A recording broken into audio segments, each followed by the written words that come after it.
Este vídeo te va a ayudar a entender por qué la ansiedad no se manifiesta igual en todas las personas y por qué muchas veces, intentando ayudar, sin querer empeoramos las cosas. Vas a comprender 5 formas comunes de vivir la ansiedad y qué tipo de presencia necesita cada una, para que no tengas que improvisar ni corregir, solo estar de una forma que realmente sostenga. Y además, al final del vídeo encontrarás una forma concreta y muy humana de acompañar un momento de crisis de ansiedad, cuando la respiración está acelerada y la persona no puede calmarse sola. No desde mandar que respire mejor, sino desde el cuerpo, el contacto y el ritmo, llevando poco a poco la calma sin forzarla. No es una técnica para quitar la ansiedad, es una forma de no dejar sola a la persona cuando más vulnerable está. Esto no nace solo de la experiencia personal ni de observar a personas con ansiedad. Nace también de investigar durante años cómo se regula el sistema nervioso, especialmente en relación con otros. Muchas mujeres han puesto palabras a algo que durante mucho tiempo no se explicó así, que la ansiedad no es solo mental y que no se calma solo hablando. Autoras como Judith Herman mostraron cómo las respuestas de ansiedad están profundamente ligadas a experiencias relacionales y a la sensación de seguridad. Desde otro enfoque, Sue Johnson explicó que el sistema nervioso se regula muchas veces a través del vínculo, no en soledad. Y más recientemente, el trabajo de Deb Dana ha ayudado a comprender cómo el cuerpo necesita señales externas de calma para salir del estado de alarma. Y enfoques corporales desarrollados por mujeres como Pat Ogden coinciden en lo mismo. La seguridad no se ordena, se siente. Cuando miramos todo esto juntas, deja de tener sentido acompañar todas las ansiedades igual, porque no todas nacen del mismo lugar y no todas necesitan lo mismo para empezar a calmarse. En este vídeo vamos a ir paso a paso, sin tecnicismos y sin intentar arreglar nada. Primero voy a explicarte por qué no toda la ansiedad es igual y por qué acompañar a todas las personas de la misma manera suele generar más distancia que alivio. Después veremos 5 formas comunes de vivir la ansiedad, no como etiqueta, sino como experiencias reconocibles.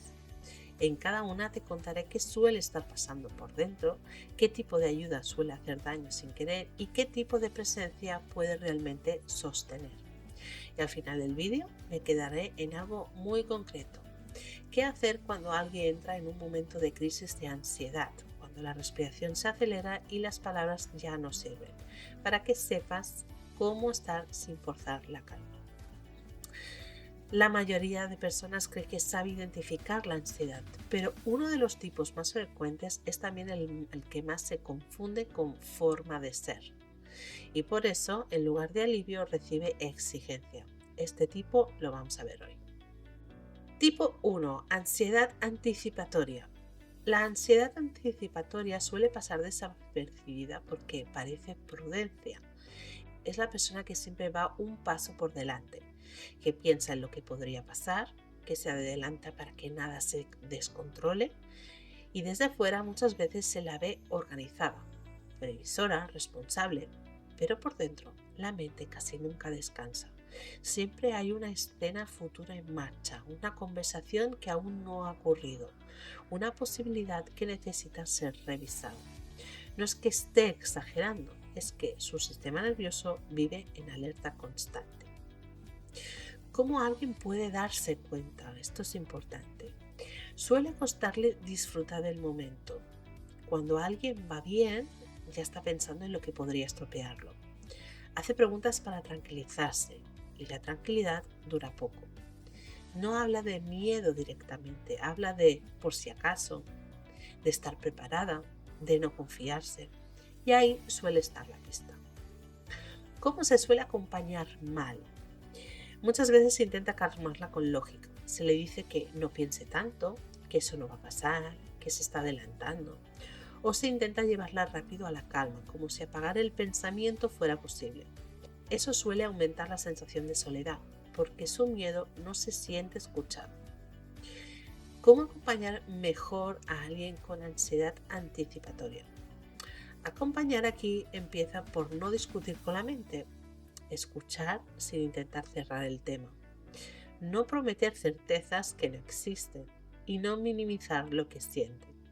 Ayuda mucho traer el foco a la hora con suavidad, sin empujar, sin obligar. Ser una presencia estable, previsible, alguien que no corre más rápido que su miedo. Cuando la persona siente que no tiene que defender su preocupación, la mente empieza a aflojar un poco. Y ese pequeño afloje ya es alivio. Tipo 2. Ansiedad corporal. Hay personas que empiezan a sentir ansiedad en el cuerpo mucho antes de poder ponerle un nombre. No siempre saben qué les pasa, solo sienten que algo se acelera, que algo aprieta, que algo no está bien. Y a veces aparece de golpe, otras veces sin un motivo claro. El corazón va más rápido, la respiración se vuelve corta, el cuerpo entra en alarma. Desde fuera suele generar confusión, incluso para la propia persona. Cuesta entender cómo alguien puede sentirse así si aparentemente todo está bien. ¿Cómo alguien puede darse cuenta? La persona habla de síntomas físicos, de mareo, de opresión en el pecho, de miedo a lo que algo grave esté pasando. Busca explicaciones, observa mucho, se asusta de sus propias sensaciones. No siempre dice tengo ansiedad. A veces dice siento que me voy a desmayar, algo no va bien en mi cuerpo. Ahí suele estar la clave. ¿Cómo se suele acompañar mal? Con prisas por tranquilizar, con frases que intentan apagar el miedo rápido, decirle que se calme, que no es nada, que es psicológico. Aunque la intención sea buena, eso suele hacer que la persona se sienta incomprendida y aún más sola con su cuerpo. ¿Cómo acompañar mejor a alguien con ansiedad corporal? Aquí acompañar es transmitir seguridad, no explicación. Hablar despacio, moverse despacio, no añadir urgencia. Ayuda mucho a permanecer cerca, sin invadir, sin dramatizar. Recordarle que no está sola y que su cuerpo no está roto, aunque ahora se sienta así. Cuando el cuerpo percibe calma fuera, empieza a tomarla como referencia y poco a poco la alarma baja. Tipo 3. Ansiedad silenciosa. La ansiedad silenciosa suele pasar desapercibida porque se parece mucho a la responsabilidad. Es la persona que está, la que no falla, la que responde incluso cuando no puede más. No suele hablar de ansiedad, habla de cansancio, de no llegar, de estar siempre ocupada. Y desde fuera se la ve estable, capaz, alguien que se puede confiar. Y muchas veces lo es. El problema es el precio interno que se paga por serlo. Por dentro, el cuerpo vive en tensión. No es que esté ocurriendo algo grave ahora, es que nunca termina de sentirse a salvo para parar. ¿Cómo alguien puede darse cuenta? La pista no está en lo que dice, sino en lo que le cuesta. Le cuesta descansar sin culpa, le cuesta pedir ayuda sin justificarse, le cuesta aflojar sin sentir que decepciona. Sigue adelante incluso cuando está agotada y cuando por fin para, el cuerpo no sabe cómo hacerlo.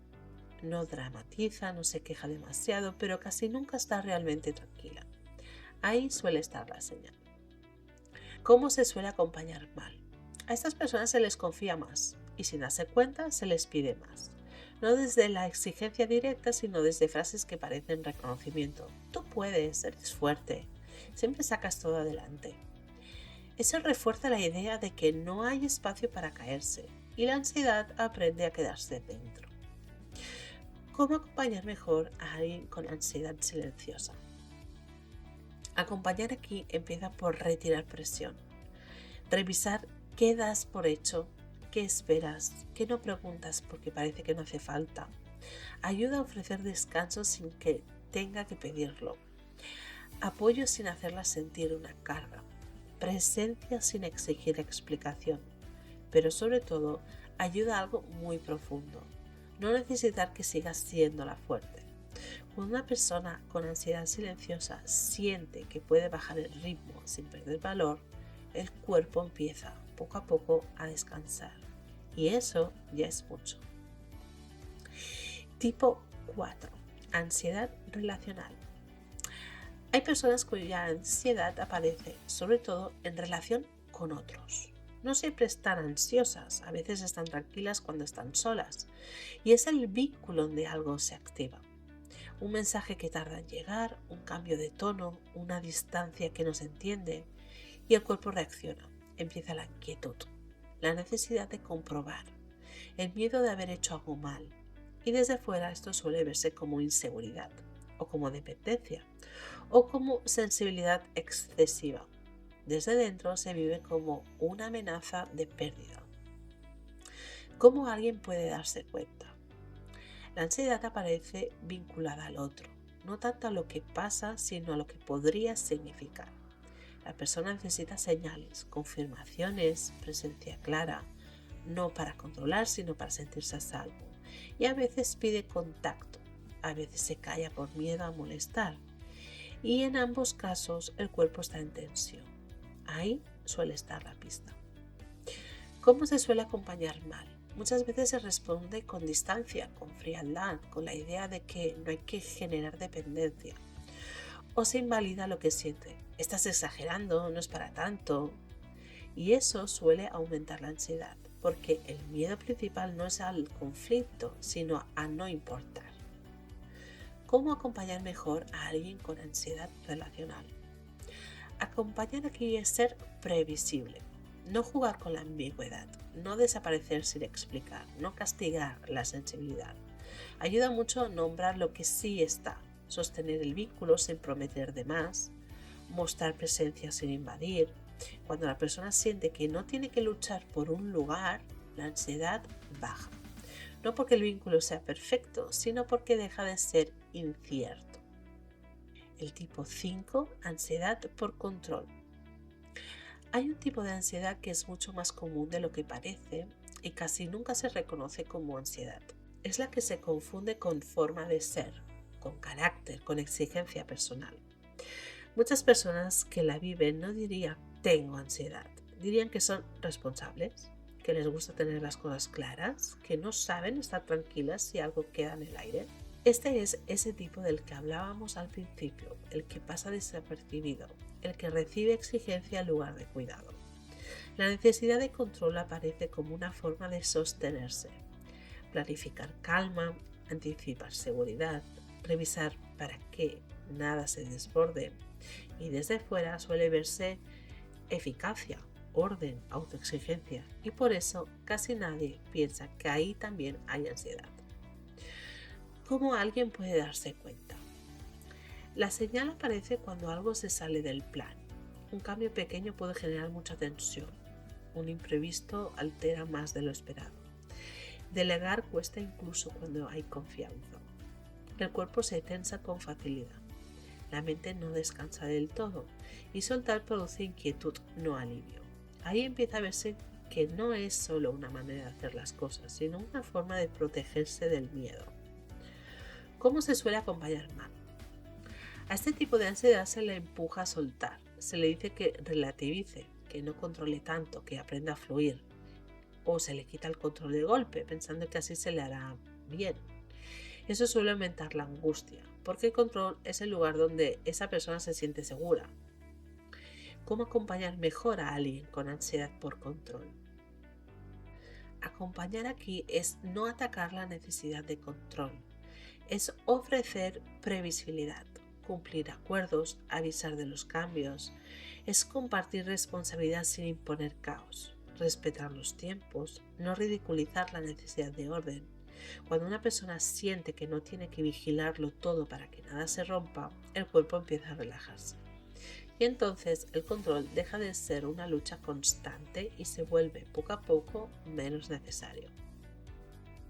Hasta ahora hemos hablado de cómo la ansiedad cambia según cómo se vive, de por qué no todas las personas necesitan lo mismo cuando están mal.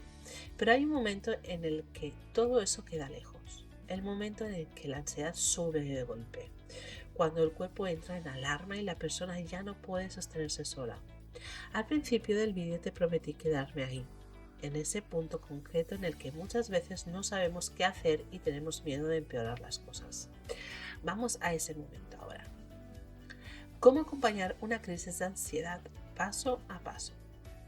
Cuando alguien entra en una crisis de ansiedad, el cuerpo va más rápido que las palabras. La respiración se acelera, el pulso sube y la sensación es de urgencia. En ese estado, lo más importante es ofrecer presencia estable. Primer paso. Acércate despacio, colócate a su altura y hazle saber que estás ahí. Segundo paso. Ofrece las manos. Si la persona las acepta, sujétalas con firmeza suave. Y la presión constante ayuda al cuerpo a orientarse. Tercer paso. Acompasa con tacto a su respiración. Si respira rápido, el ritmo de tus manos sigue ese movimiento. No intentes cambiar nada todavía. El cuarto paso. Cuando notes que el cuerpo empieza a reconocerte como referencia, empieza a bajar el ritmo muy poco a poco. Un segundo más largo, un gesto más lento, sin marcar, sin dirigir, muchas veces sin darse cuenta la otra persona empieza a acompasarse a ti. Quinto paso, mantén el contacto hasta que la intensidad baje, aunque sea un poco. No hace falta que la crisis desaparezca del todo, con que el cuerpo salga del pico ya es suficiente. En ese momento, la persona suele poder volver a sentir que no está sola dentro de lo que le pasa. Y eso cambia mucho la experiencia. Conclusión. Acompañar a alguien con ansiedad no es fácil, muchas veces porque no sabemos desde dónde está viviendo lo que le pasa. Cuando entendemos que la ansiedad no tiene una sola forma, algo se ordena también en quien acompaña. Desaparece un poco la sensación de hacerlo mal, de no saber qué decir, de llegar tarde. A veces acompañar será comprender cómo piensa esa persona. Otras veces será respetar cómo necesita el vínculo. Y en algunos momentos, como en una crisis, será simplemente prestar el cuerpo y la calma. No hace falta hacerlo perfecto, hace falta estar disponible de una manera que no añada más carga. Si este vídeo te ha ayudado a mirar de otra forma a alguien que quieres o a entender por qué a veces acompañar resulta tan difícil, puedes volver a él cuando lo necesites. Y si en algún momento sientes que no sabes cómo estar, que quieres comprender mejor sin empujarte ni empujar a nadie, este espacio sigue aquí. Momento Crisis no es un lugar para arreglar lo que duele, es un lugar para evitarlo con más comprensión y menos soledad. Momento Crisis. Cuando algo aprieta, aquí se habita.